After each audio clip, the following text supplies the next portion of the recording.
প্রথম দেখায় অনেকেই তাকে দেখে হাসেন।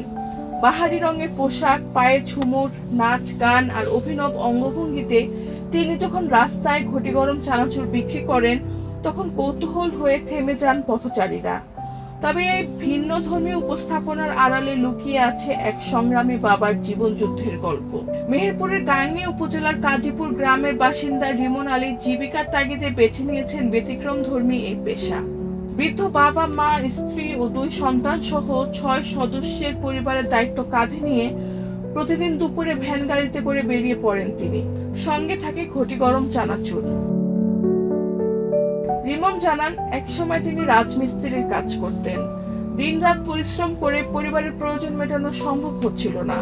পরে ফুচকা ও চটপটি ব্যবসা শুরু করলে তাতেও আশানুরূপ লাভ হয়নি। তখন জীবিকার নতুন পথ খুঁজতে গিয়ে নাচ গানের মাধ্যমে ঘটি গরম চানাচুর বিক্রির সিদ্ধান্ত নেন।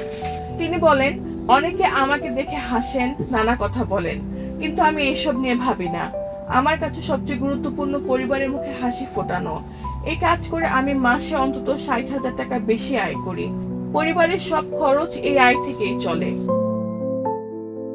প্রতিদিন রঙিন পোশাক পরে পায়ে ঝুমুর বেঁধে গান ও নাচের ছন্দে ক্রেতাদের আকৃষ্ট করেন রিমন। তার অভিনব বিক্রয় কৌশল দেখতে ভিড় করে নানা বয়সের মানুষ। অনেকেই শুধু তার পরিবেশনা দেখতে এসে পরে ঘটি গরম চানাচুর কিনে নেন। স্থানীয়দের মতে রিমনের এই উদ্যোগ শুধু জীবিকা নয়, পরিশ্রম ও আত্মসম্মানের এক অনন্য উদাহরণ। সমাজে প্রচলিত সংকোচ ভেঙে তিনি প্রমাণ করেছেন, সৎ উপায়ে উপার্জনে কোনো কাজই ছোট নয়। পরিবারের দায়িত্ব পালনে তার এই ব্যতিক্রমী সংগ্রাম অনেকের কাছে অনুপ্রেরণার গল্প হয়ে উঠেছে। রেহানা বেগম, প্রজন্ম 24।